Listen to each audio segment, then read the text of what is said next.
بسم اللہ الرحمن الرحیم۔ سامعین و ناظرین، فقہی احکام کا سلسلہ جاری و ساری ہے، اور فقہی احکام میں ہم رہبر معظم سید علی خامنہئی کی توضیح مسائل سے پیش کر رہے ہیں، اور آج جو ہے مسئلہ نمبر 47 کی باری ہے، اور اس کا ٹائٹل اور عنوان یہ ہے: ولی فقیہ کے احکامات کا لوگوں کی مرضی اور ارادے پر مقدم کرنا۔ یہ ٹائٹل ہے، اور مسئلہ نمبر 47 یہ ہے: عامت المسلمین کی فلاح و بہبود سے متعلق ولی فقیہ کے احکام عام لوگوں کے احکام پر مقدم ہیں اور ٹکراؤ کی صورت میں ان پر حاکم ہیں۔ یعنی جہاں کہیں بھی لوگوں کے قانون اور ولی فقیہ کا حکم آپس آمنے سامنے ہو جائیں تو وہاں ولی فقیہ کا حکم مانا جائے گا اور اپلائی ہوگا۔ اور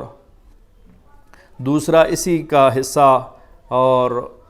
ٹائٹل کے لحاظ سے مختلف ہے، اس مسئلے کا دوسرا حصہ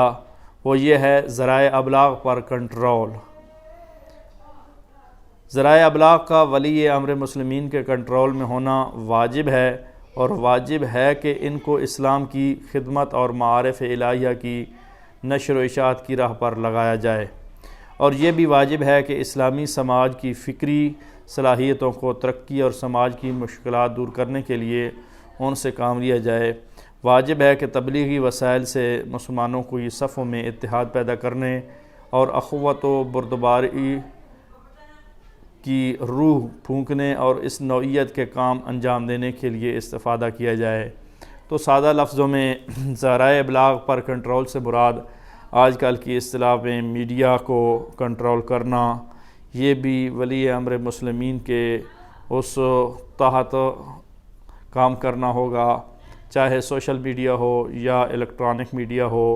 یہ سارے کے سارے جو ہے ولی امر مسلمین کے حکم کے تابع ہوں گے، اور ولی امر مسلمین کا اس کو کنٹرول کرنا ایک لحاظ سے واجب اور ضروری سمجھا جاتا ہے۔ اور لہٰذا اسی لیے رہبر معظم کا یہ قول مشہور ہے